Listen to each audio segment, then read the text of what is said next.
Iori, a first-year university student, moved to the coastal city of Izu, planning to live with his uncle Tashio. Tashio owned the Grand Blue diving equipment shop. Upon arrival, Tashio invited Iori to explore the shop while he parked the car.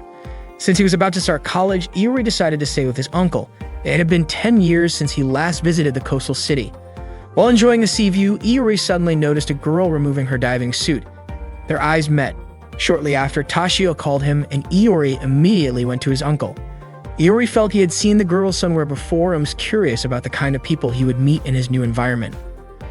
Opening the door, Iori was shocked to see a group of men playing rock, paper, scissors.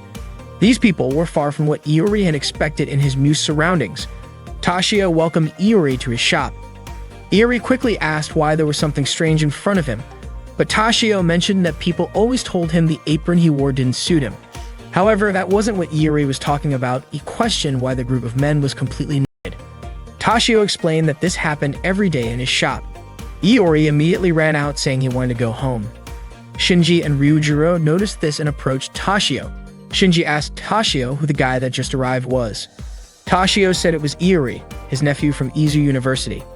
Hearing this, Shinji and Ryujiro mentioned they had the chance to recruit a new member. Meanwhile, Iori wondered why there were perverts in his uncle's shop.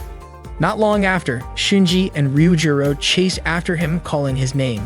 Seeing this, Iori panicked and ran as fast as he could to avoid them.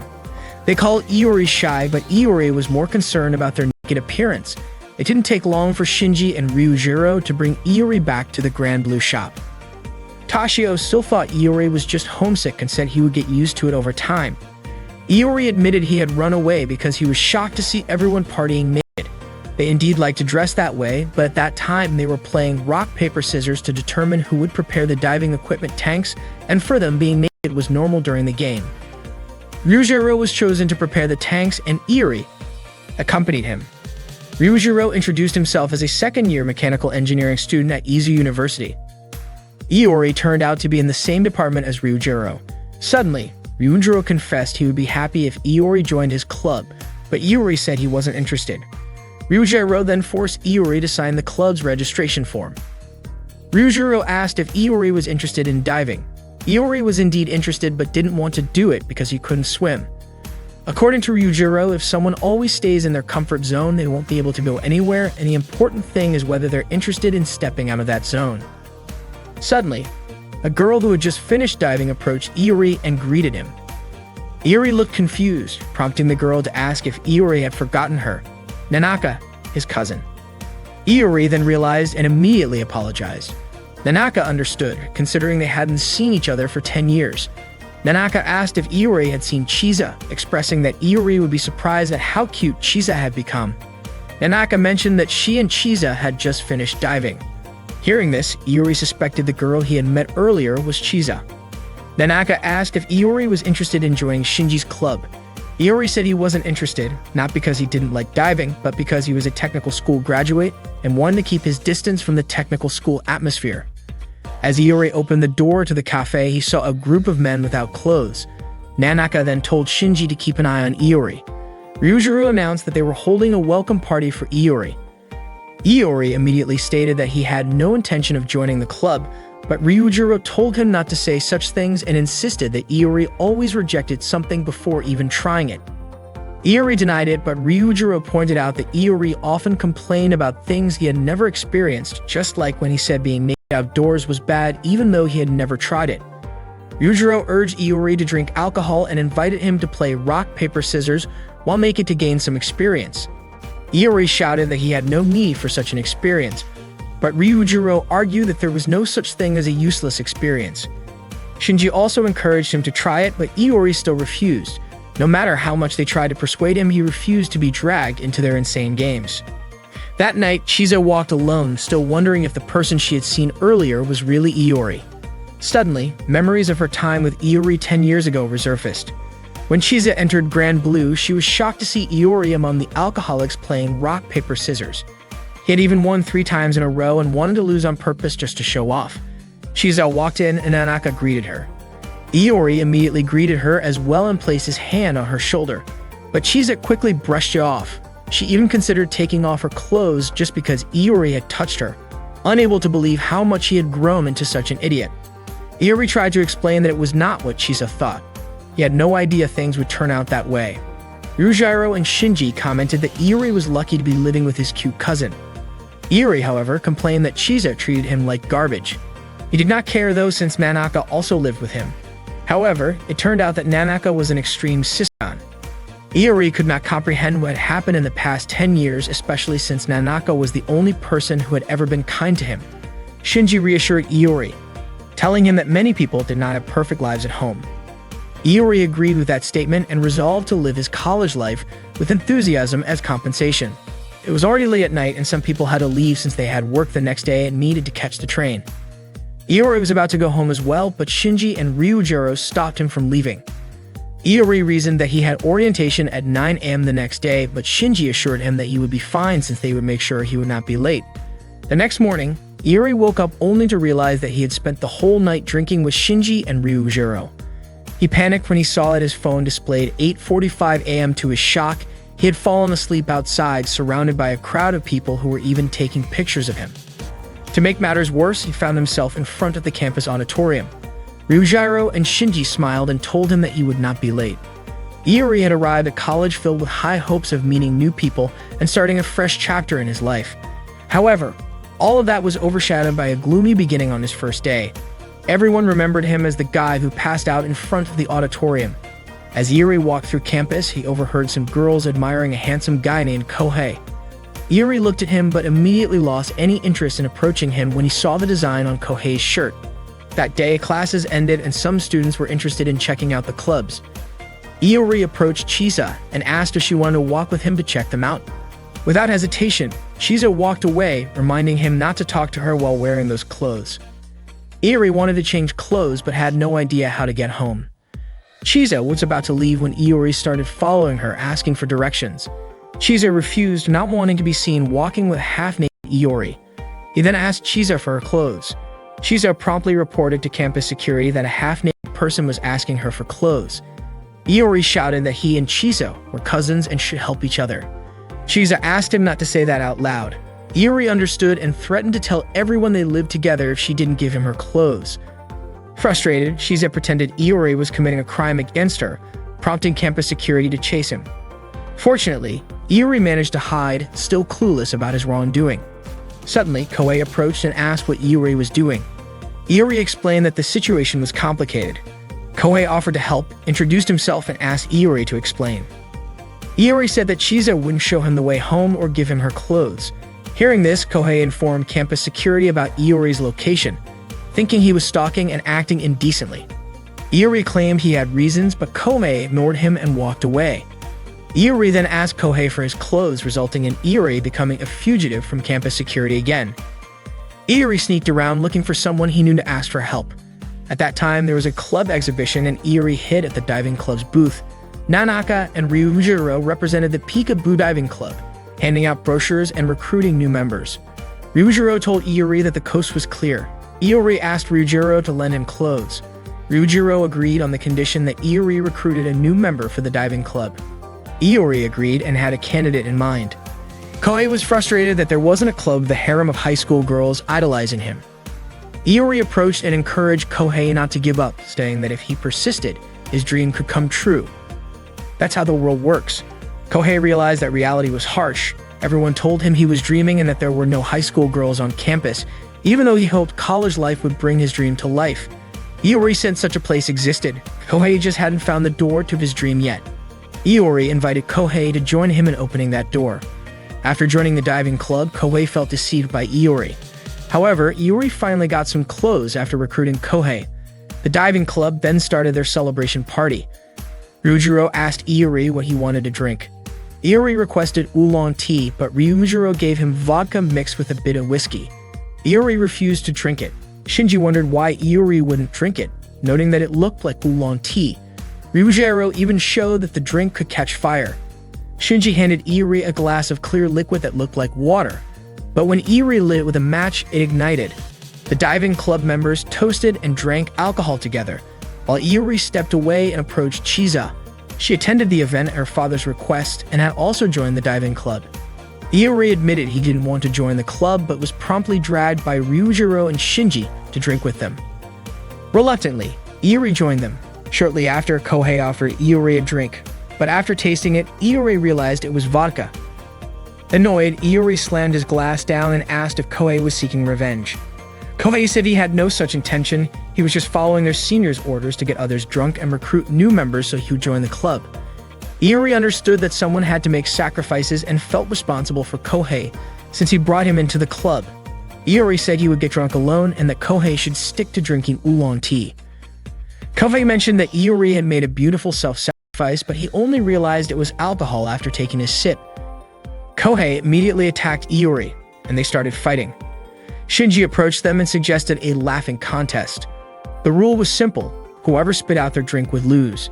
Iori and Kohei were intrigued by the idea, and all the club members cheered them on. In the first round, Iori had to hold back his laughter while Kohei tried to make him spit out his drink. Kohei attempted to make a ridiculous face, but it did not seem to work. Ryujiro then approached Kohei and advised him to change his strategy. He explained that people tend to laugh when they are supposed to remain serious. Taking his advice, Kohei decided to reveal something unexpected. He admitted that he used to be an otaku. The moment Iori heard this, he immediately spit out his drink. Kohei remarked that Iori could not hide his surprise, but Iori countered by saying that Kohei was the one who could not hide his otaku nature. Since Iori had lost the round, Shinji instructed him to do a sosu, meaning he had to chug an entire alcoholic drink in one go. Iori complied and immediately became dizzy, nearly bumping into someone. In his drunken state, he blurted out a pun in front of a senior. Upon hearing it, Kohei could not hold back and ended up spitting out his drink as well. As a result, Kohei also had to do a sosu. However, to everyone's surprise, Iori was ordered to do another one because making a pun in front of a senior was considered disrespectful. In the end, both Kohei and Iori had to chug their drinks together. They vowed to get back at each other for this, and the laughing contest continued until their bodies could no longer handle any more alcohol. Eventually, both of them ended up vomiting. Seeing this, Ryujiro poured them some liquid and handed it to them. They eagerly drank it, thinking it was water, but after reading the label on the bottle, they realized it was alcohol with a 96% alcohol content. Ryujiro simply remarked that they must really enjoy drinking. Meanwhile, Nanaka told Tashio that Iori had been hanging out with his friends from the club and had been out for 2 nights in a row. This meant Tashio had to reprimand him. The next morning, Iori and Kohei were in the lecture hall, completely naked. Shiza could not believe what she was seeing and had no idea how Iori had ended up like that. That day, Iori returned home with Chiza. Upon arriving at Grand Blue, they were met with the sight of Shinji, Ryujiro, and Tashio wearing only store aprons.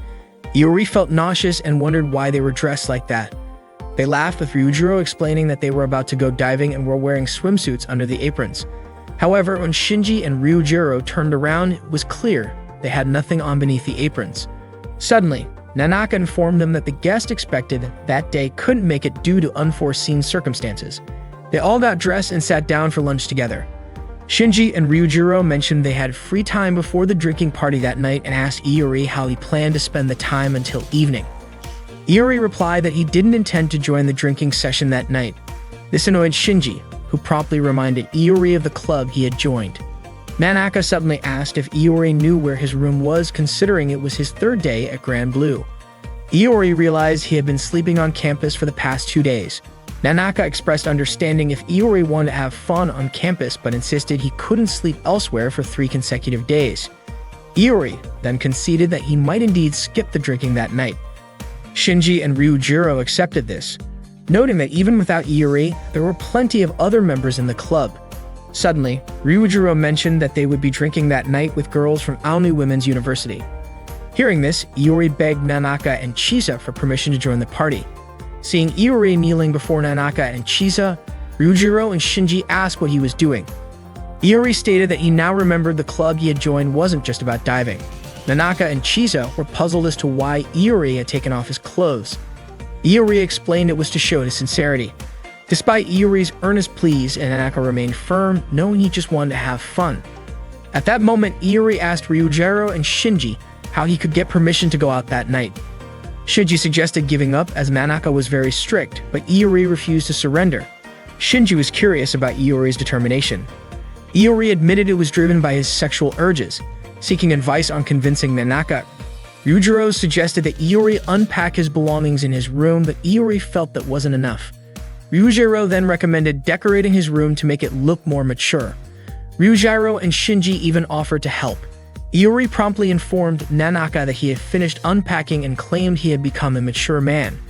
When Iori showed Nanaka his room, she was shocked by the decor, filled with adult books, tapes, and pictures. Iori remarked that it wasn't supposed to be like that. Nanaka, surprised, commented that it seemed Iori had indeed matured. Shinji and Ryujiro asked Iori if the plan had worked. Iori scolded them, and Shinji wondered why it hadn't succeeded. Ryujiro noted that when a mother finds adult magazines in her son's room, she considers him grown up. Iori had hoped they would decorate his room normally, like a typical college student's first place living alone. However, Shinji and Ryujiro exclaimed that Iori should have said so earlier. Iori admitted his mistake in asking them for help and told them to take the magazines out of his room. Shinji said that he had actually planned to give one to Iori as a welcome gift and asked him to choose his favorite. Not long after, Chisa came to Iori's room to give him a shelf she no longer used. However, she suddenly saw Iori and his friends watching an adult film together. Without hesitation, Chisa hit Iori with the shelf she had brought. Iori blamed Shinji and Ryujiro for making Chisa misunderstand the situation. Shinji refused to take the blame, pointing out that Iori was the one who invited them to watch. Frustrated, Iori told them to leave but asked them to leave one tape behind for him. Shinji and Ryujiro refused to abandon Iori in his state of distress. They asked for one more chance to redecorate his room, and Iori decided to trust them.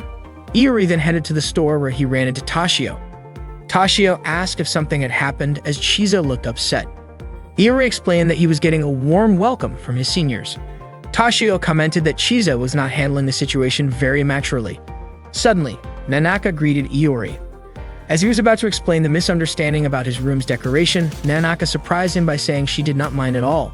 She even mentioned that she had asked for friends, and they told her that it was normal for guys Iori's age. Iori explained that his seniors had been messing with him and that his room's decoration had already been restored to normal. Just then, Kohei was seen returning an adhesive to Toshio. Iori had a bad feeling about his room. His instincts proved right. Kohei had redecorated it entirely with images of loli characters. Horrified, Iori immediately tore down the giant poster. Kohei was furious and even cursed him for it. Iori was exasperated that his room was now filled with Kohei's terrible taste. Soon after, Shinji and Ryujiro arrived to check on Iori's room. They explained that they had asked Kohei to decorate it since he was also a freshman. However, this was not what Iori had wanted at all. He wanted the complete opposite. Kohei finally understood and agreed to redecorate the room again. Iori told him to leave, but Kohei refused. It turned out he had only done all of this in exchange for an adult tape featuring middle school girls, which the seniors had promised him. Not long after, Toshio called Iori over to help him. Although Iori had to go, he was still uneasy about what his room would look like next. His worst fears came true. When he returned, he found his room covered in BL, Boys Love, posters. Furious, Iori immediately punched Kohei. The new decoration was even worse than the last one. Iori ordered everyone to leave, but they ignored him. Shortly after, Nanaka called out to him, offering to help redecorate his room. However, Iori insisted that he was fine. Then the voices from the BL video the seniors were watching echoed through the room, sending shivers down Nanaka's spine. Horrified, she quickly left to call her friend again. Iori returned to his room and shouted that he would personally redecorate it so that he could finally join the party. He also wanted Nanaka to approve of the room's new look. Kohei asked if Iori had any ideas, and Iori decided to fill the room with pictures of Chisa, knowing how much Nanaka adored her younger sister. The seniors were skeptical about the concept, saying the room now looked like it belonged to a stalker. Kohei reminded everyone that the drinking party was about to start. However, Shinji informed them that the party had been postponed due to an issue.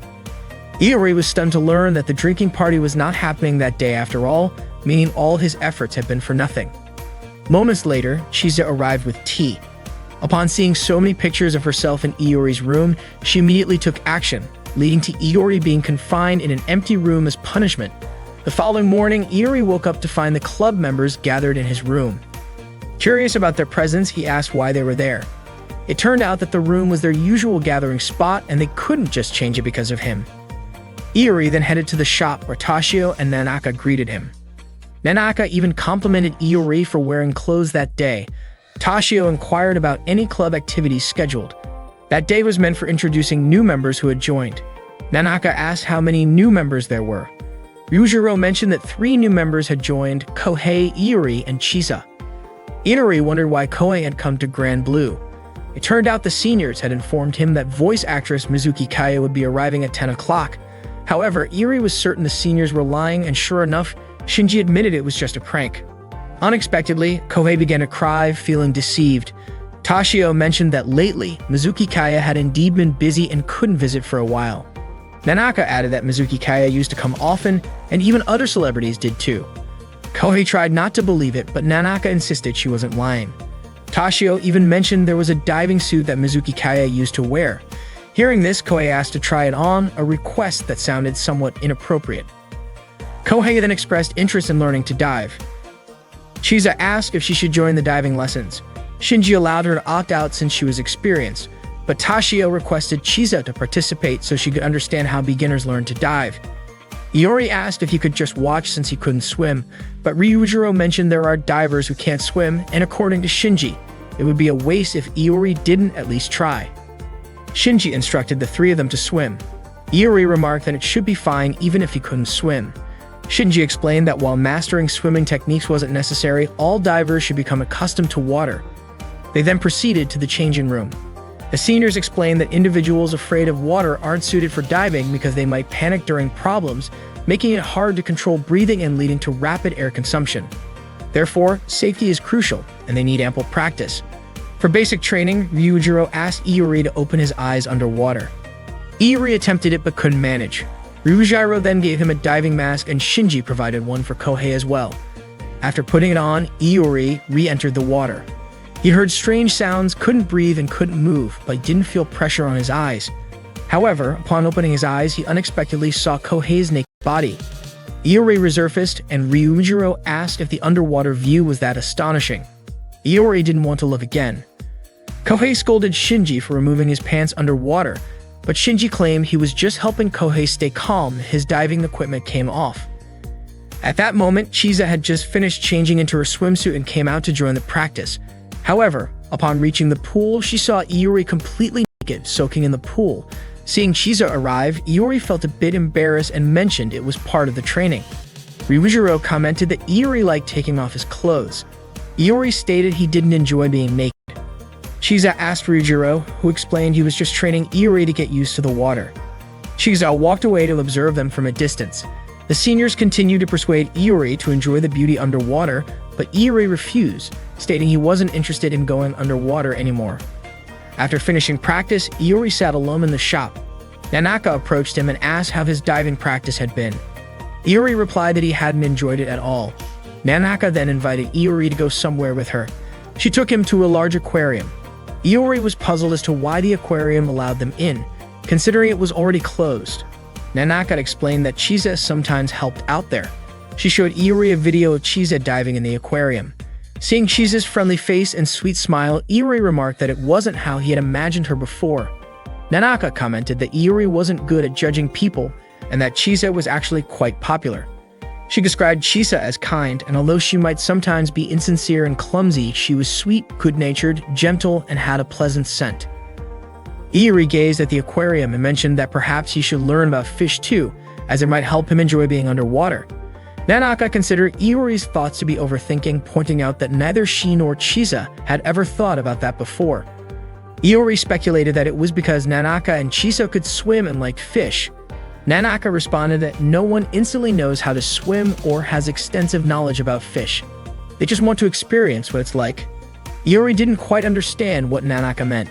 Nanaka led Iori to a very large aquarium, and the view felt like an underwater world. Iori was amazed by it and felt as if he were in an underwater realm. However, Nanaka mentioned that it was merely an imitation of the underwater world, and there were many places to experience a world even more amazing than that.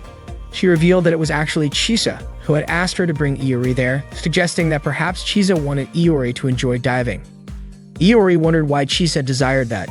Nanaka speculated that Chisa simply wanted Iori to know that there was a beautiful world underwater. And that was also what Shinji and Ryujiro wanted. That's why they always encouraged Iori to dive. Iori then understood that no one likes to hear negative things about what they enjoy, and it's better to have many friends who share the same pleasures. That way it's more enjoyable for both him and them. Nanaka also wanted Iori to understand that although water can be intimidating, there's also a lot of fun to be had.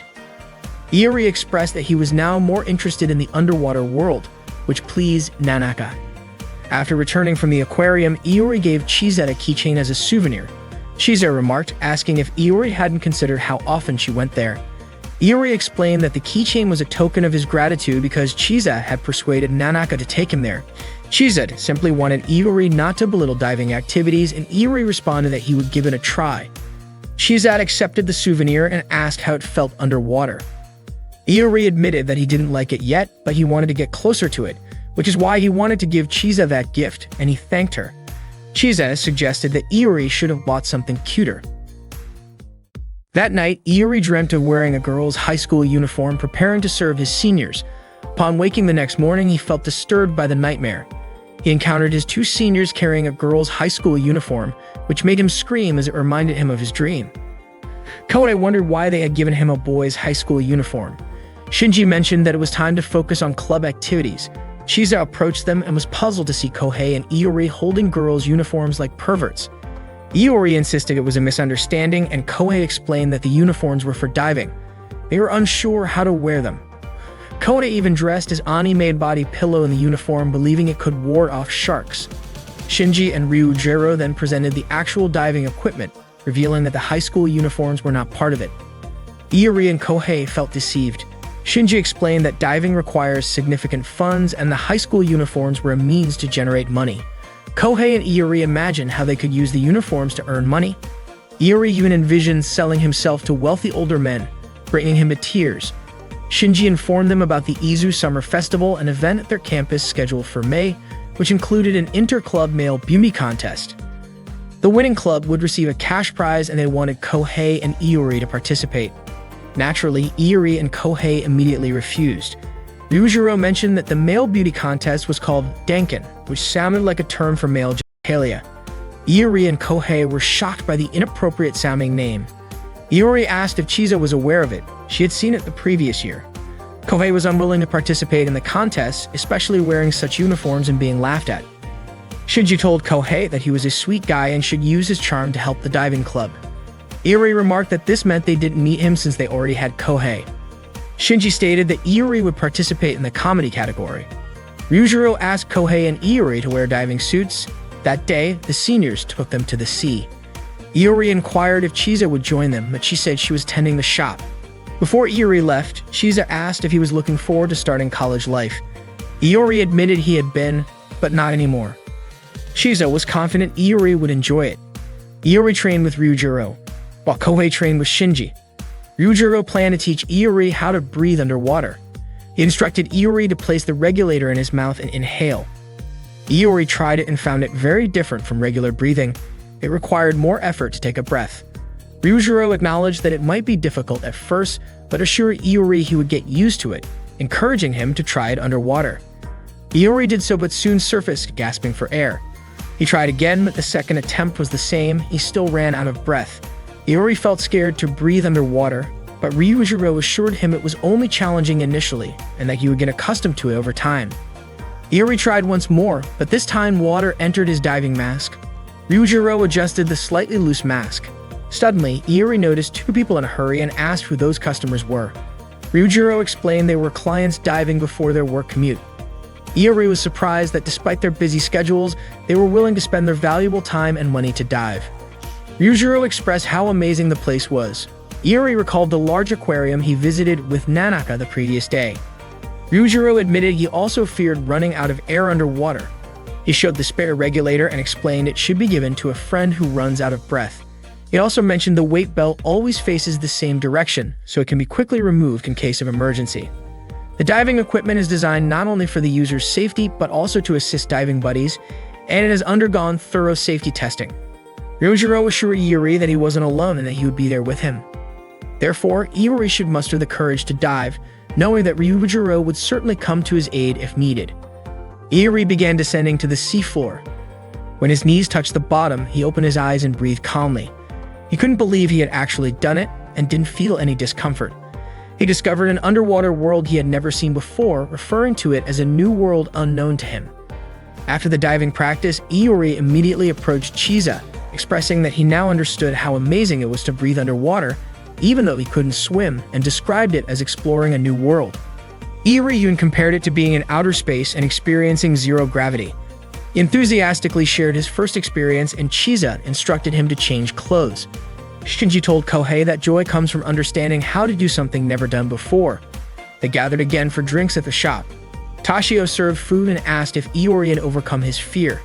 Iori admitted he still felt anxious about entering the water, but Ryujiro noted that Iori was beginning to appreciate the joy of being in a new world. Iori thanked his seniors, but they reminded him that there was no reason for him to refuse the new world he would face, which involved wearing a uniform for the Spring Festival. The next morning, Iori woke up feeling dizzy from excessive drinking. Suddenly, a woman pressed his head and told him to go back to sleep. Iori was shocked to see a sexy woman beside his bed and thought it wasn't real. However, he considered that getting drunk and waking up next to a half-naked girl was normal at that time. Iori didn't even recognize who the girl was. Shinji and the others woke up, and Ryujiro mentioned that their club was an inter-campus club and that the girl was Azusa from Aomori Women's University. Iori asked why Azusa was sleeping there. Shinji suggested it was because there was a place to sleep there, but Iori pointed out that he had gone to bed first. According to Shinji, Azusa wasn't concerned about such matters, as evidenced by her clothes scattered around. Iori wondered why a woman would undress in a room full of men. Iori was surprised to see Ryujiro and Shinji dressed that day. It turned out they had activities outside and had invited Azusa. That morning, Azusa cooked okonomiyaki for them. After Kohei tasted it, he found it delicious. The club planned to sell okonomiyaki at the Izu Spring Festival, with the proceeds going to club funding. Therefore, Azusa would teach the new members how to make it that day. Meanwhile, Shinji and Ryujiro went to prepare the equipment, and after finishing, they would all eat together. Previously, Shinji and Ryujiro informed Kohei and Iori about an important matter regarding the Izu Spring Festival. They were actually tasked with persuading Chisa to participate in the women's beauty contest, with a promise that if Chisa won, it wouldn't have to join the men's contest. While learning to cook, Iori and Kohei pondered how to get Chisa to agree, knowing she usually refused to participate in beauty contests. They concluded they needed to catch Chisa off guard. Their plan was to get Chisa drunk and then trap her into agreeing to join the contest. Iori and Kohei began their scheme. Iori pretended to be hot and asked for a drink, to which Kohei agreed to prepare. Kohei returned with 2 glasses, claiming both contained oolong tea. However, the glass in his left hand held oolong tea, while the one in his right was a mix of vodka and whiskey. Iori took the glass from Kohei's left hand and offered it to Chisa, but she declined, saying she was busy. Suddenly, Azusa grabbed the glass from Kohei's left hand and drank it. Azusa sensed something unusual in Iori's drink, but Kohei insisted there was nothing odd and urged Iori to prove it. Their first attempt failed, so they switched roles. This time, Iori prepared the drinks. Unfortunately, while mixing them, Chisa approached Iori and remarked that his actions were truly awful, suspecting he was trying to get Kohei drunk. Once the food was ready, Azusa tasted Chisa's cooking and found it quite good. As they were eating okonomiyaki, Kohei and Iori suddenly offered Chisa a beer, but she refused. Azusa immediately requested the beer, commenting on how considerate Iori and Kohei were. She also mentioned hearing from Nanaka that Iori and Kohei were amusing, revealing that Azusa was the friend Nanaka often called, so she knew a lot about Iori. Iori then realized that Azusa must be aware of his room's decorations from that time. Accidentally, Iori spilled his drink and Azusa helped him clean up. During this, Iori explained that all the pornographic and homoerotic items in his room were just a misunderstanding. Suddenly, Azusa confessed that she liked both, feeling happy to meet someone with similar interests. Kohei didn't understand their conversation and reminded Iori to continue their mission to get Chisa drunk. Kohei and Iori prepared oolong tea and shaved ice made from alcohol, but fortunately, Chisa declined them. Chisa didn't understand what Iori and Kohei were trying to do, but Azusa questioned why they wanted to get Chisa drunk. They denied the accusation. Finally, Kohei and Iori confessed that they wanted Chisa to participate in the beauty contest, but Chisa immediately refused. They kept pleading, but Chisa remained firm in her decision. Azusa suggested that wasn't the right way to ask, and that they should explain their reason. Iori explained that if Chisa entered the beauty contest, They would get money and wouldn't have to join the men's contest. After hearing their reason, Chisa still refused to participate in the women's beauty contest. That night, Iori and Kohei informed Shinji that they had failed to persuade Chisa, meaning they would have to join the men's contest. Iori asked who had participated in the beauty contest the previous year, and it turned out Azusa had represented the diving club, but was eliminated in the first round because she forgot her swimsuit and only wore underwear, leading to disqualification. Shortly after, the club members started a rock, paper, scissors game. Azusa, who was sitting with Nanaka and Chisa, expressed her desire to join the men.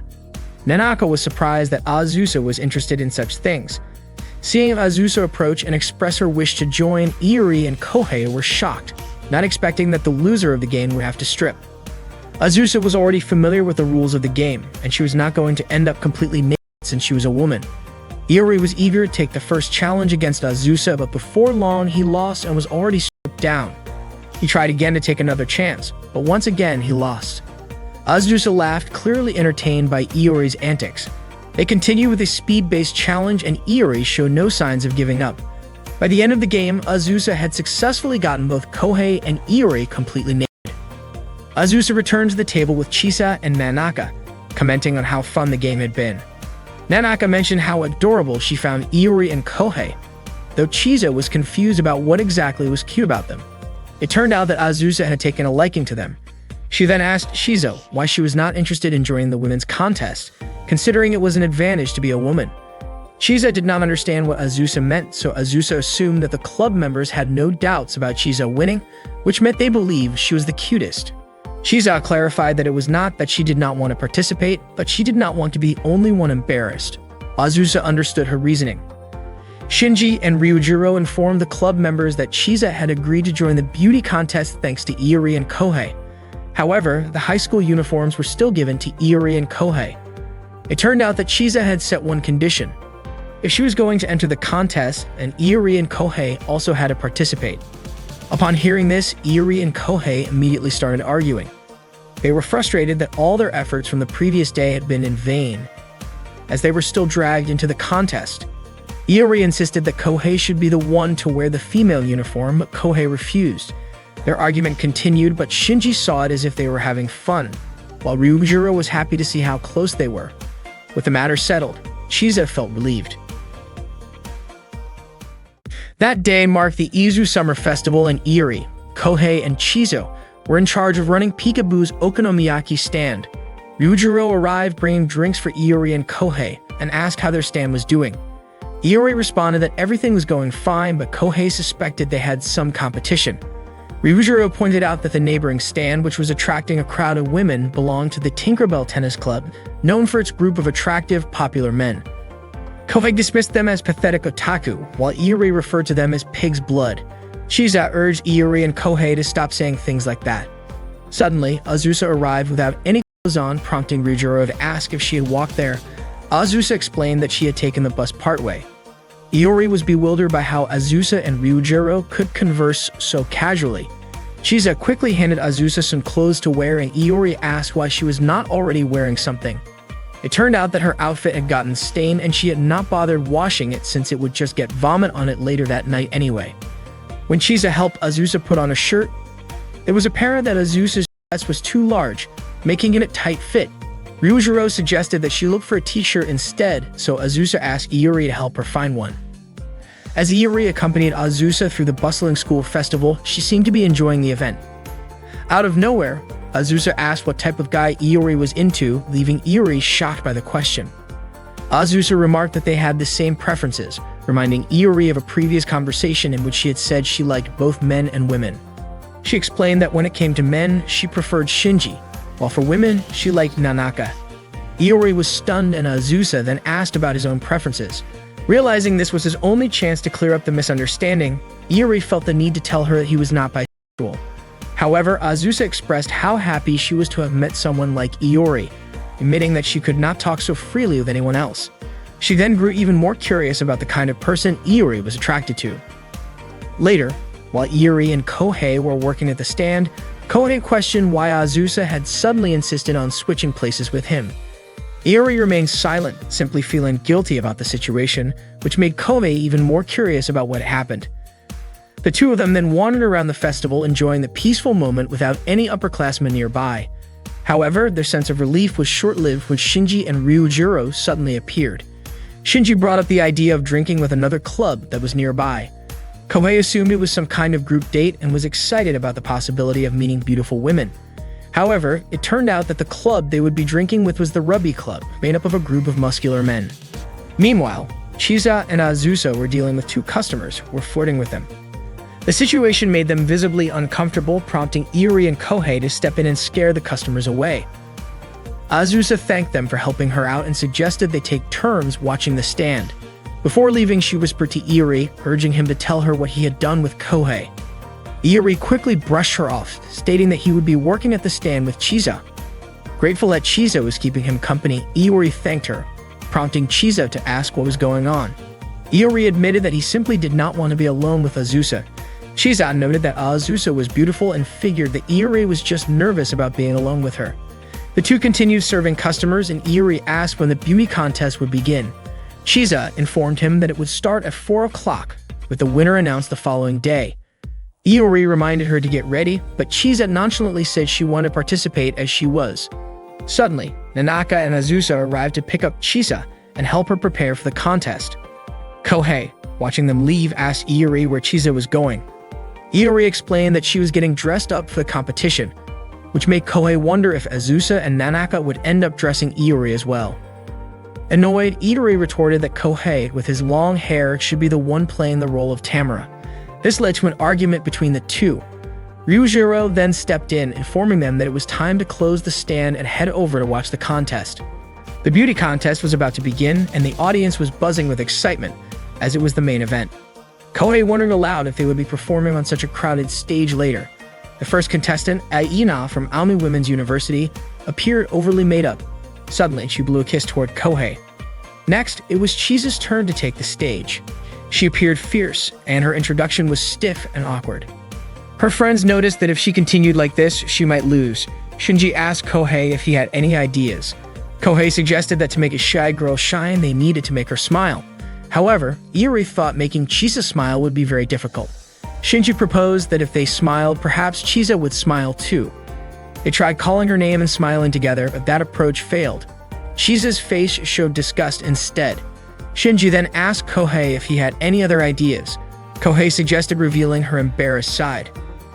The club members bared their chests and displayed banners supporting Chisa, but that method also failed. According to Kohei, she should have shown embarrassment, but instead, Chisa looked at them as if they were trash. Their plan failed, leaving only one option: lifting her skirt. Kohei planned to throw small balls at Chisa, like grade school boys embarrassing a girl. Iori thought this might make Chisa very angry. Ryujiro added that Chisa might kill Iori if he did it. Iori questioned why he had to be the one to do it and suggested deciding with rock, paper, scissors. However, Kohei had another idea. They would all throw the balls simultaneously so Chisa wouldn't know who the culprit was.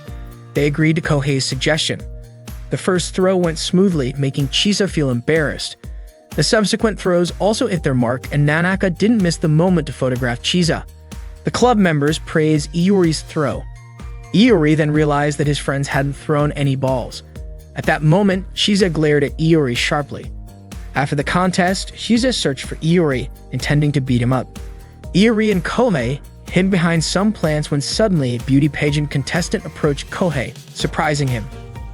The overly made-up contestant asked Kohei to go out with her. Kohei mentioned that he didn't know her name. She introduced herself as Aina, a freshman at Umi University. Iori congratulated Kohei and wished them happiness. Just as Iori was about to leave, Kohei stopped him, asking why he was leaving him alone. Seeing Iori and Kohei arguing, Aina ran away.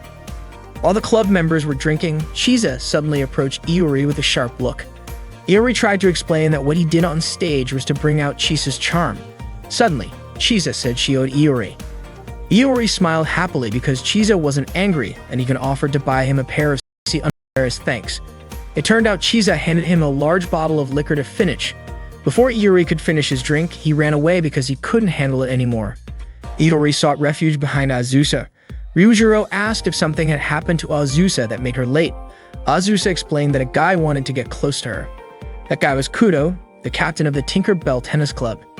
Iori asked if Azusa was okay. Azusa recounted that she told Kudo to sign up for the male beauty contest, promising to cheer for him in the front row, and when Kudo signed up, she managed to escape. Shinji asked if Azusa would cheer for Kudo, but she said she wouldn't. Shinji was relieved Azusa was safe, and Ryujiro noted that Azusa was just in time for their meeting. Not long after, the members of the Rugby Club arrived for a drinking party with the diving club. According to Iori, this drinking party was even crazier than the last one. As Iori and Kohei went to get drinks, they noticed Aina sitting alone. Aina approached Kohei, leaving him confused as to why she was following him instead of joining the tennis club members. At that moment, Aina was rambling incoherently due to being extremely drunk.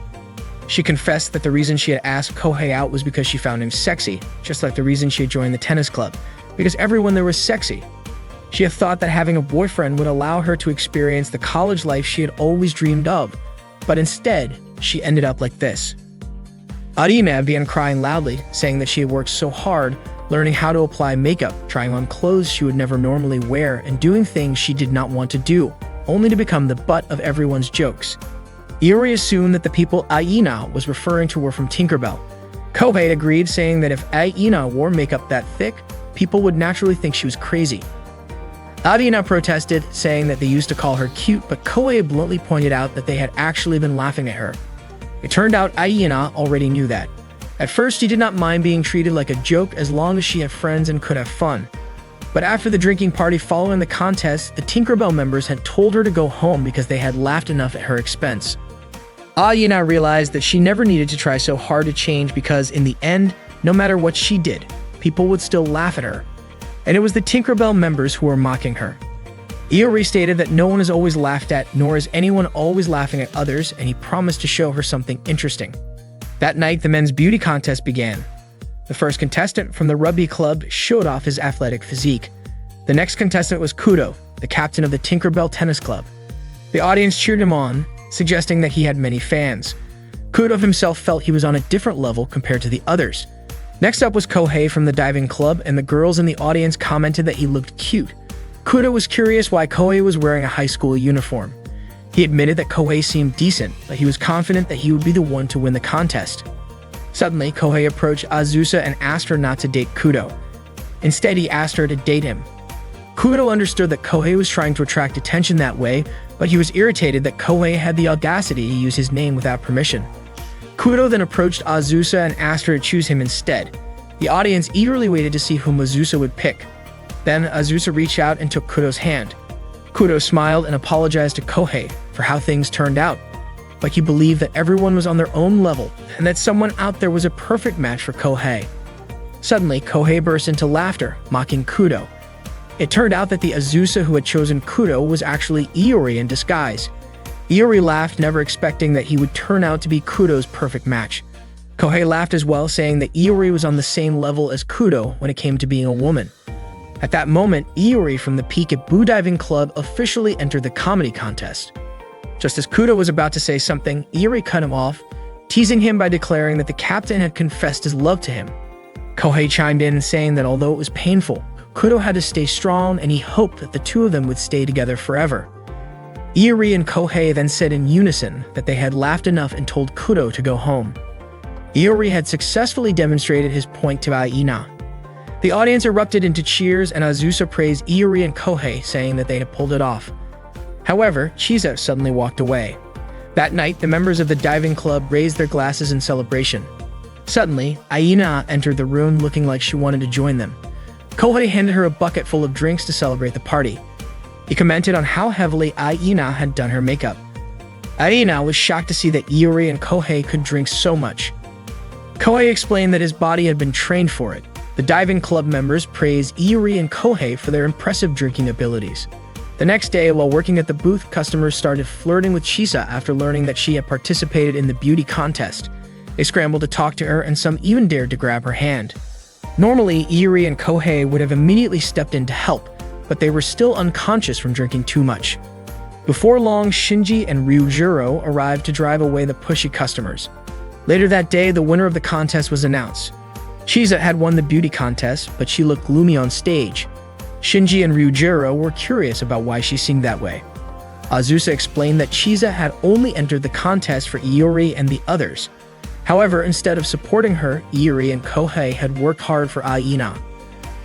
On top of that, Chisa had been constantly hit on by guys because of the contest, and no one had stepped in to help her. That was probably what had made her angry. The host then asked Chisa who she would share her joy with.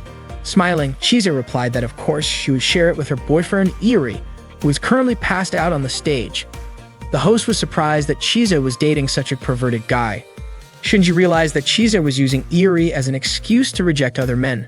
Azusa became curious about what they would do now that they were together. That day on campus, Iori told Kohei that it seemed like their classmates were looking at him differently. Kohei felt the same way. Iori wondered why that was happening. Kohei did not understand, especially since he and Iori had been acting the same as usual. Kohei then asked Iori to go ask them what was going on. Iori told Kohei to do it instead, but Kohei suspected that they might not answer if asked, and that would hurt. When Iori tried to talk to them, one of them told him not to speak so casually to them because they would kill him. That was exactly what Kohei had predicted. Iori called it strange, but Kohei said it was nothing unusual for a first introduction. Their classmates' stares were terrifying. Iori was convinced that something had happened and wanted to find out what it was, but no one was willing to talk to him. Kohei suggested that Iori ask Chisa, but Iori found that impossible, especially since she was not wearing her usual expression, and she would probably glare at him. According to Iori, Chisa had been in a bad mood ever since the Izu Spring Festival. When Iori turned around, he suddenly saw Chisa smiling at him. That made him even more certain that something had happened to him. Besides that, he could feel the murderous intent around him growing stronger. Kohei was sure that Chisa knew something. When Iori approached Chisa to ask her, Chisa told him that he could talk about it in their room after they got home. Immediately, the classmates who had been staring daggers at him stabbed their pens into the table as if they were ready to kill Iori. Iori screamed and demanded that Chisa tell him what was going on, but Chisa claimed she knew nothing, and Iori did not believe her. Chisa insisted that she had nothing to do with it. Suddenly, his classmates threw a piece of paper at him with a message telling him to break up with Chisa immediately, or they would kill him. Iori showed the paper to Chisa. Kohei asked if he and Chisa were dating. Just as Iori was about to deny it, Chisa said they had been dating since before the school festival. Kohei reminded him that if they continued dating, their classmates would kill him. Iori said he would do as they wanted, but then suddenly thanked Iori for choosing to risk his life for Chisa. Iori was baffled, wondering what Chisa was planning. Their classmates started to approach Iori. Kohei asked if he had anything to do with this, but one of them stated that they were only after Iori. Kohei immediately decided to leave the room, claiming he had something to do. Iori tried to stop him, but Kohei refused, saying he did not want them to see that he and Iori were close. Iori shouted that Kohei was his best friend. He also yelled that Kohei had started dating a girl from Aomori University named Azusa 2 weeks ago. Upon hearing that, their classmates immediately stabbed their pens into the table, indicating that they now wanted to kill Kohei. Iori explained that it was because Kohei was his friend and their situations had to be the same so that they could figure out how to escape together. Just as Iori was about to ask Chisa something, she had already left the room. When they were in the cafeteria, they received a lot of letters, even from students in different departments. Iori and Kohei still had not decided what to do when suddenly 2 guys named Shinichiro and Hajime approached them and said they wanted to help. Hearing that, Iori and Kohei were relieved and thought they were good people. However, it turned out that in exchange, they wanted to learn how a perverted guy could use a shaman to get a girlfriend. Iori, however, told them that he had never used a shaman. Shinichiro and Hajime then informed the others that Iori had never used a shaman. Their classmates immediately started discussing something about the mountain behind the empty clubroom. Iori suspected that they were talking about a place to bury him. Suddenly, they invited Iori and Kohei to play hide and seek, but Iori and Kohei refused. They kept insisting and Iori began pleading, explaining that his relationship with Chisa was not what they thought. However, Kohei said that Iori was Chisa's childhood friend. When Iori claimed that Chisa was just someone he knew from college, Kohei countered by saying that Iori and Chisa spent 24 hours together. Iori insisted that he and Chisa were not dating, but Kohei mentioned that they lived together. Out of nowhere, those people started shouting to prepare a shovel, gloves, and a towel. Iori was furious because Kohei's words only made them more eager to bury him. Iori tried to explain his relationship with Chisa again, but they no longer cared. They believed that Iori had taken the only flower blooming in that department, and they also thought Kohei was dating a beautiful girl from Aomori. Kohei attempted to clarify, but they refused to listen. In the end, Iori and Kohei decided to arrange a group date for them all. With that, those people started seeing Iori and Kohei as their friends. Iori and Kohei told their seniors about the situation and begged Azusa to introduce them to her friends. Iori even pleaded, saying it was the same as saving their lives. Azusa asked why Iori did not ask Chisa. Iori immediately ran to Chisa and begged her, but Chisa only looked at him like he was trash. Iori then went back to Azusa and told her that Chisa was in a bad mood. Azusa agreed to introduce her friends, but on one condition. Iori had to pretend to be Chisa's boyfriend until Chisa told him to stop. Hidori reluctantly agreed since it was the only way to save his life. The next day, Azusa brought a girl to Iori and Kohei. They were both shocked that Azusa had brought a normal-looking girl and thanked her for saving them. Iori and Kohei hurried to entertain the girl. Ryujiro asked Azusa if the girl had entered Grand Blue, which meant she had to become a club member. Shinji asked how Azusa found her. Azusa admitted that she did not find her. Iori and Kohei did. The girl introduced herself as Aina, who had left the Tinkerbell Tennis Club and wanted to join the Peekaboo Diving Club. Kohei and Iori were stunned to realize that the girl was Miss Over the Top. It turned out that after the Izu Spring Festival, Aina had expressed her desire to join the diving club. Azusa then reminded Iori to keep his promise. Aina glanced at Chisa and said she was happy to meet the people in the diving club. Iori and Kohei knew there was no way they could make Aina arrange the group date. That day, Shinichiro and Hajime met Iori and Kohei for their group date. They were curious about what kind of girls they would be meeting and which university they were from. Shinichiro asked what the girls were like.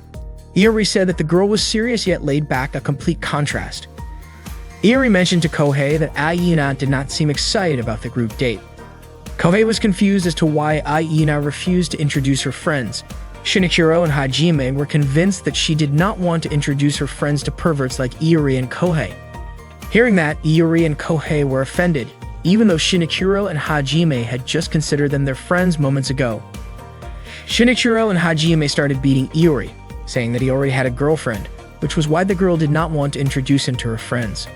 Just as Iori was about to explain that he and Chizo were not dating, he suddenly remembered his promise to Azusa to pretend to be Chisa's boyfriend. They finally arrived at the location for their group date. Before entering the cafe, Hajime suggested they come up with a signal, pointing their chopsticks at the girl they liked to prevent any conflicts. If they did not like anyone, they would point the chopsticks at themselves instead.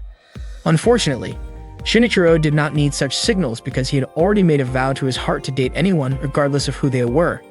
Iori and Kohei called him incredibly manly, like an honorable warrior, but Hajime dismissed him as trash who would sleep with any girl. When they entered the cafe, they were shocked to see that all the girls Aina had brought were heavily made up. Iori was absolutely furious with Aina. Unexpectedly, Shinichiro continued with the blind date and engaged them in conversation, even though his friends had hoped he would just give up. Shinichiro chose one of the girls among them, pointing his chopsticks toward the girl in front of him. After toasting together, the girl began introducing herself. The first girl was named Kyoko, the one Shinichiro had chosen, and he asked about Kyoko's hobbies. Kyoko mentioned that her hobbies were horse racing and pachinko. The next girl was named Keiko, followed by Kanako and Aina. Iori, Hajime, and Kohei also introduced themselves. The three of them immediately chose their respective girls and sat across from them. Shinichiro felt touched because his friends were helping to make the blind date go smoothly. Hajime reminded Iori and Kohei that their supporting role was to make the blind date more lively. Iori started a conversation with Aina, mentioning that Aina looked different than usual. Kanako asked in what way Aina was different. Iori replied that Aina's clothing and makeup were different. Aina explained that since it was a blind date, she had made a great effort in her preparations. Hajime offered drinks to Iori and Kohei, reminding them that their task was to make Shinichiro into a man. The three agreed to let the girls call them by their real names to appear more familiar. They all began introducing themselves by their real names, but suddenly Aina mentioned that changing nicknames would cause club members to misunderstand. However, if Iori still wanted to call her by her name, Aina wouldn't force him. Just as Iori was about to call Aina, Kohei immediately stuffed Iori's mouth with a bottle of drink to prevent him from ruining the event. Hajime reminded them that their role was to support Shinichiro. Iori reluctantly said that he really wanted to call her by the name Aina. Aina then asked Iori to say it once more. The food arrived. The menu at that time was ramen salad. The girls immediately took photos together because they had just heard of that food menu. While the girls were discussing some photos, unexpectedly, Aina showed a picture of Kanako without heavy makeup. Iori and the others then suspected that the girl was actually beautiful. Iori and Hajime pointed their chopsticks toward Kanako and invited her to chat. The two of them wouldn't give up on winning over Kanako. Suddenly, Shinichiro pointed his chopsticks toward Kanako, indicating that Shinichiro had changed his target when Kanako mentioned she liked Kanamoyo films. Upon seeing a photo on Kanako's phone of the female witch monster Lalako, Kohei immediately became interested in her. Suddenly, Kohei approached Kanako and invited her to come to his room. The girls suddenly went to the restroom together. Shinichiro became upset with his friends, thinking they were supporting him. They almost got into a fight, but Iori reminded them that they were friends and that jealousy wasn't the solution. Instead, cooperation was the key to victory. Iori mentioned that if one of them became close, they could have another blind date tomorrow or the day after. Hearing that, everyone agreed and was excited to achieve victory together. Iori approached Kanako. Seeing Iori chatting so closely with Kanako, Kohei and the others felt annoyed. Suddenly, Kohei approached Iori and asked how he and his girlfriend were doing. Iori was surprised by Kohei's jealousy over his success in getting closer to Kanako, especially since he was just one step away from achieving his dream of having a girlfriend in college. However, to his surprise, Kanako did not react at all after finding out that Iori had a girlfriend. Aina invited her friends to order dessert. Iori wondered if Aina was helping him, but it turned out that Kanako said Aina had already told her that Iori had a girlfriend. The blind date came to an end, and the girls thanked Iori and the others. In the end, nothing came of the blind date. It was just a waste of time and money. Iori asked his friends if they had heard what was said after they turned around, and it turned out that the girls had called them a zoo. Unwilling to be called animals, they countered by calling themselves street performers. Regretting that they had arranged the blind date, they immediately decided to go drinking together because there was no way they could go home in such a state. That night, Kyoko asked Aina if what they had done was enough. Aina apologized for making them do that to help her. However, Kanako said that wearing makeup like that was fun, and Keiko also thanked Aina for letting them copy the report. Kyoko mentioned that maybe there were some nice guys at that time, but since they looked so overdone, it was understandable. Aina said it was fine because it was not the first time they had seen them like that. She then asked if guys who did not care about appearances were not every girl's dream. Her friends laughed and told her that she had been watching too many dramas. Meanwhile, Iori and the others were getting drunk. He lamented that if his friends had not interfered, Kanako would have already been his. However, Kohei told him it was too late to complain. Hajime even reminded them that they were all friends and Shinichiro would never forgive a traitor. That day, while at the cafeteria, Iori begged Chisa to stay by his side, but Chisa refused. Iori kept pleading, but Chisa continued to reject him and told him to give up. It turned out that Iori wanted Chisa to sit next to him and let him see her answers during the upcoming German exam. Iori then told his three friends that he had failed to persuade Chisa to let him cheat. Shinichiro mentioned that if they failed the German exam, they would be in trouble. No matter what, Iori and his friends had to find a way to pass because there was no time left to study. The exam was about to start soon. Iori shrank a copy of his notebook to make cheat sheets for the exam. After printing them out, the only thing left to do was figure out how to hide them. Yu and Kenta approached them and asked for the cheat sheets. Iori wondered why he always attracted losers like them. Yu hid his cheat sheet inside his pencil case. Shinichiro hid his behind a water bottle label. Kohei tucked his inside a towel. Hajime hid his in the clip on his arm. Iori placed his behind his fan, and Kenta stuffed his inside his shirt. After that, they all encouraged each other to pass the German exam together. As the German exam was about to begin, the German lecturer instructed them to remove their pencil cases from their desks. This meant that Yu could not cheat.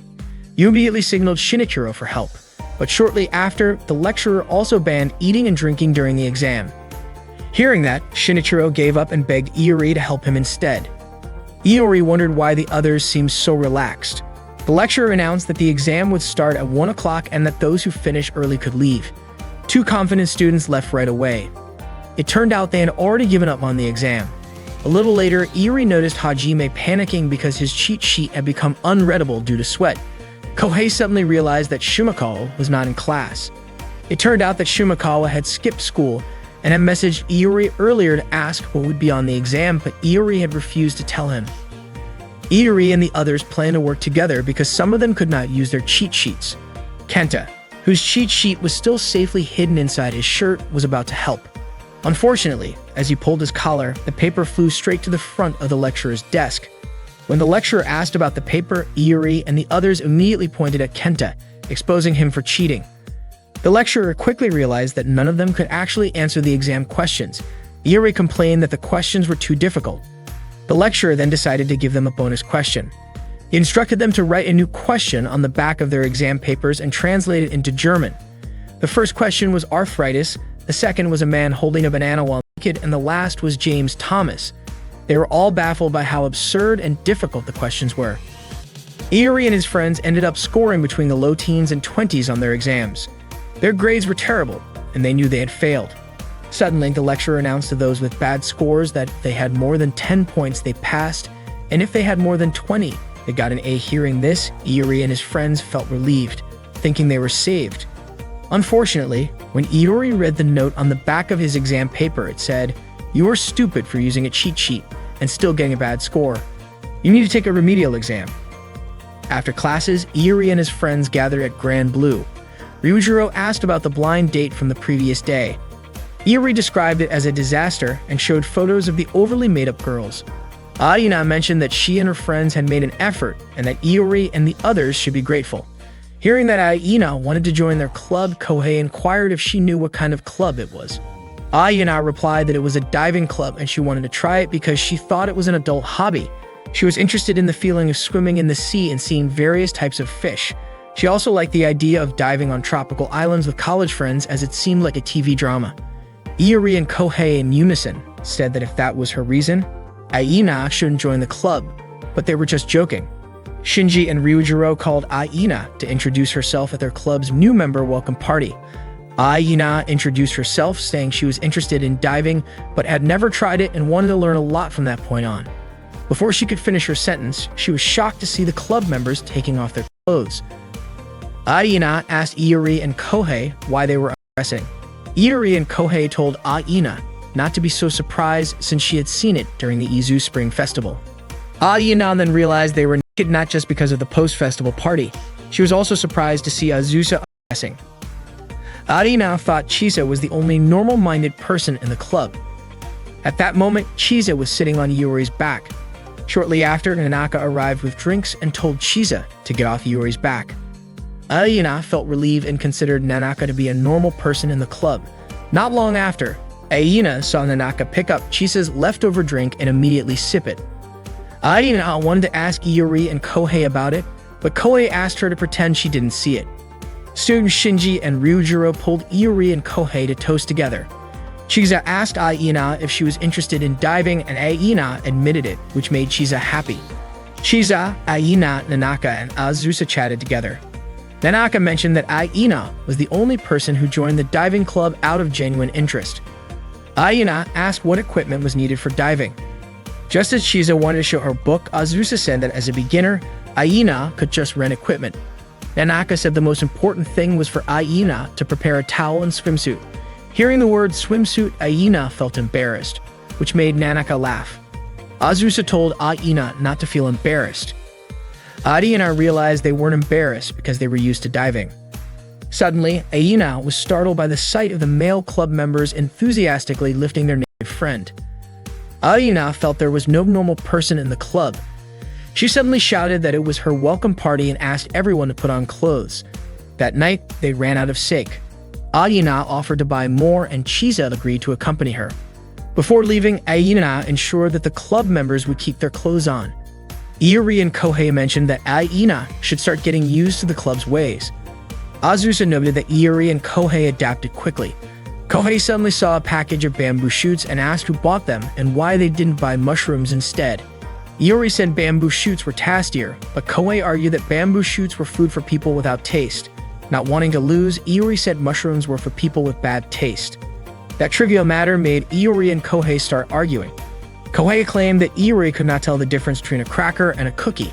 As their emotions escalated, Ryujiro intervened and Shinji suggested settling the dispute with a game. The game chosen by Shinji was Emitakuji, and the specific game determined was the Pocky game. Iori was curious about who came up with that idea, and it turned out to be Azusa. She encouraged Iori to play the Pocky game.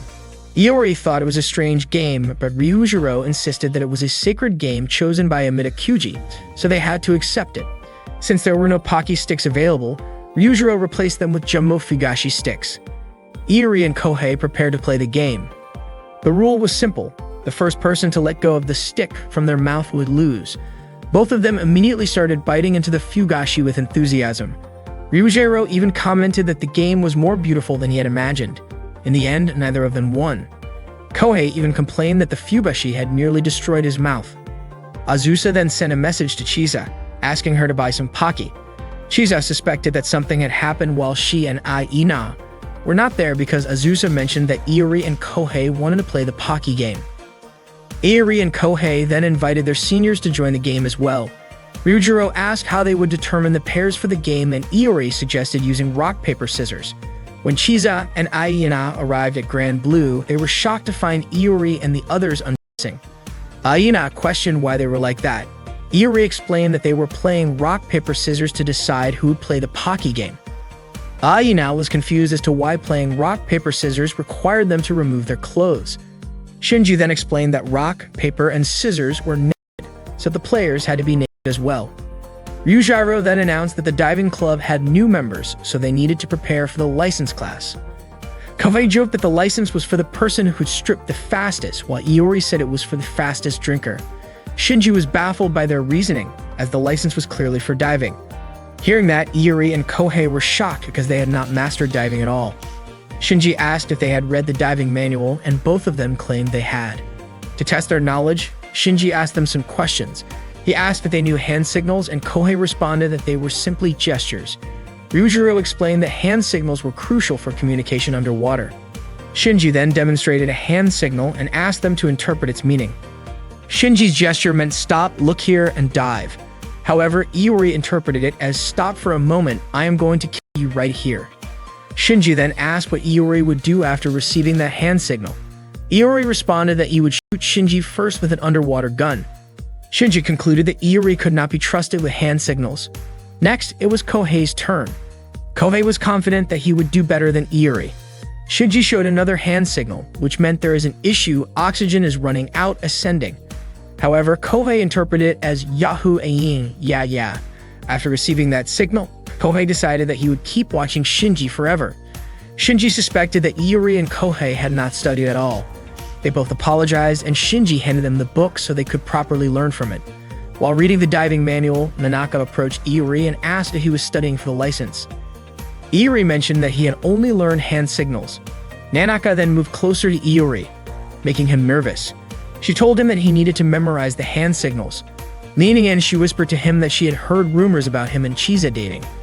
Hearing that, Iori immediately signaled to Shinji and the others that he was in trouble. Iori then approached Azusa and told her that Nanaka had heard about him and Chisa dating. He asked Azusa for help, and she agreed. Feeling relieved because he could rely on her, he asked what she was planning to do. It turned out that Azusa intended to tell Nanaka who Iori actually liked. Before she could say anything, Iori suddenly shouted that he was deeply in love with Chisa. Hearing that, Nanaka seemed upset and walked toward him. Iori quickly gave another hand signal to Shinji and the others, calling for backup. Iori wanted to explain the situation to Nanaka, but to his surprise, she looked pleased instead. She admitted that she had been worried since Iori and Chisa had not been getting along recently. If Iori was saying such things, it meant their relationship was fine. Azusa asked Nanaka if she was okay, but Nanaka simply stated that Iori and Chisa seemed so close that they really looked like a couple. Azusa then asked what she would do if Iori and Chisa actually started dating. Nanaka admitted that she did not know. Iori thought Azusa's question was unreasonable. However, what Nanaka meant was that she was unsure of what she would do. Iori became convinced that one day Nanaka would end up killing him. He assured her that such a thing would never happen, but as Chisa's older sister, she could not ignore it if Chisa ended up in a relationship.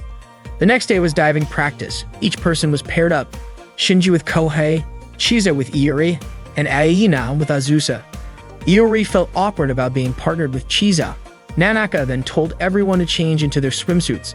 Aina was surprised that Nanaka and Azusa were changing in front of everyone, but Chisa explained that since they were already wearing swimsuits, it was not a big deal. As usual, Ryujiro and Shinji were wearing nothing. After that, they put on their diving suits. While walking toward the sea, Iori asked Nanaka why she had paired him with Chisa. She admitted that she wanted them to make up. Itadori then asked what would happen if the opposite occurred. Azusa reassured him that Chisa was very friendly when she was underwater. Before diving, Chisa asked Iori not to stray too far from her. She asked if he was nervous and reassured him that they would be swimming in shallow waters. She also told him to let her know immediately if anything happened. Iori understood and followed her. When they reached the ocean floor, Iori followed Chisa's lead as she dived ahead of him. He realized that she was not actually mad at him. She pointed out various locations and marine life around them. Iori understood that Chisa took diving very seriously to ensure that accidents did not happen and so that everyone could enjoy the underwater scenery. After practice, Aina said that the experience was really fun. Azusa and Nanaka were happy that she had enjoyed it so much. Chisa then asked Iori if he had fun, and he admitted that he did. Seeing that Iori and Chisa had made up, Azusa and Nanaka were confident that everything would be fine. Suddenly, Iori remarked that Chisa was definitely Nanaka's little sister because he could tell just by looking at her from behind. According to him, Chisa had a spectacularly shaped butt. Upon hearing that, Chisa immediately beat him up.